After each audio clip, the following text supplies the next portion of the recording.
sejahtera untuk kita semua dan salam budi luhur. Perkenalkan, nama saya Dwi Supriyono dengan NIM 1831501547, Fakultas Ekonomi dan Bisnis Universitas Budi Luhur. Tujuan dibuatnya video ini adalah untuk memenuhi syarat nilai ujian akhir semester mata kuliah metode penelitian kelas EC dengan dosen pengampu Bapak Dr. Muhammad Mamrul Taufik, SAG, SEMM. Dalam video ini saya ditemani oleh rekan saya, Saudara Rizky Februanto, yang akan menemani saya dalam review atau nantinya bisa memberikan pertanyaan-pertanyaan dalam dalam penyampaian saya nanti ya, setelah penyampaian materi saya. Langsung saja saya akan masuk ke materinya, yaitu tentang tinjauan pustaka, kerangka pemikiran, dan hipotesis. Tinjauan pustaka. Apa itu tinjauan pustaka? Tinjauan pustaka adalah objek pengkajian atau buku-buku teks yang menyediakan teori-teori yang relevan atau jurnal-jurnal ilmiah yang relevan, laporan-laporan penelitian sejenis yang relevan, dokumen-dokumen pemerintah yang berkaitan dengan isu yang akan diteliti. Lalu adapun fungsi dari tinjauan pustaka tersebut. Yang pertama, ada sarana untuk menggali informasi dan pemahaman mengenai teori-teori yang relevan, variabel-variabel yang relevan tadi. Lalu ada hubungan antar variabel-variabel tersebut atau hipotesis, dan ada metode-metode penelitian yang relevan atau pengumpulan data, analisis data, dan pengujian hipotesis. Fungsi yang kedua dari tinjauan pustaka sendiri ada sarana untuk memastikan bahwa penelitian yang akan dilakukan tidak sekadar pengulangan atas penelitian sejenis yang telah dilakukan sebelumnya. Dan fungsi terakhir adalah bahan untuk membahas temuan-temuan dari penelitian yang akan dilakukan selanjutnya. Lalu adapun hasil dari tinjauan pustaka ini untuk menjadi masukan perumusan variabel-variabel penelitian untuk yang pertama. Yang kedua, untuk perumusan kerangka pemikiran konseptual.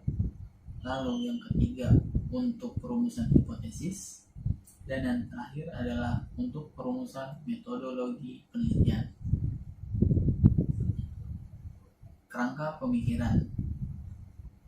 Kerangka pemikiran adalah fondasi utama untuk pelaksanaan penelitian. Merupakan kristalisasi pemahaman penelitian atas masalah yang menjadi objek penelitiannya, dan proses untuk menemukan jawaban atas masalah-masalah tersebut. Kerangka pemikiran biasanya pemahaman tersebut dituangkan dalam suatu diagram. Ada diagram masalah dalam tadi penuangan itu, lalu ada variabel-variabel terkait, lalu ada hubungan antar variabel, lalu ada hipotesis-hipotesis, dan ada metode-metode investigasi. Lalu diagram harus dinarasikan secara singkat, jelas, logis, dan sistematik. Contohnya adalah membahas suatu kasus yang diambil dari sebuah skripsi mahasiswa ya. Lalu ini yang terakhir ada materi hipotesis. Pengertian hipotesis sendiri adalah penjelasan sementara atas fenomena atau masalah yang menjadi objek penelitian, atau harapan yang dinyatakan oleh peneliti dalam hubungan antar variabel-variabel yang terkait dengan masalah penelitian. Adapun karakteristik hipotesis yang baik, yang pertama itu ada sederhana atau operasional dan terukur. Lalu yang kedua ada logis, dan yang ketiga dapat diuji. Fungsi dari hipotesis sendiri adalah membimbing peneliti dalam memulai penelitiannya, lalu menentukan prosedur penelitian, dan yang terakhir adalah membantu menetapkan format dalam menyajikan, menganalisis, dan menafsirkan data. Jenis-jenis hipotesis. Menurut cara penurunannya ada dua. yaitu hipotesis induktif dan hipotesis deduktif. Yang kedua, cara menyatakannya ada dua juga.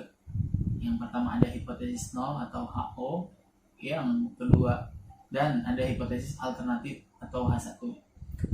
Yang ketiga ada directional hipotesis, dan yang terakhir ada non-directional hipotesis. Sekian review materi dari saya untuk materi tinjauan pustaka, pemikiran dan hipotesis. Saudara Rizky, dari review tadi ada yang mau ditanyakan atau ada yang kurang jelas, Saudara Rizky? Ada apa yang tadi di atas menjelaskan tentang tinjauan pustaka ya? Iya. Nah, saya tuh kurang paham pengertiannya. Apa sih pengertian tinjauan dari pustaka? Tinjauan pustaka itu?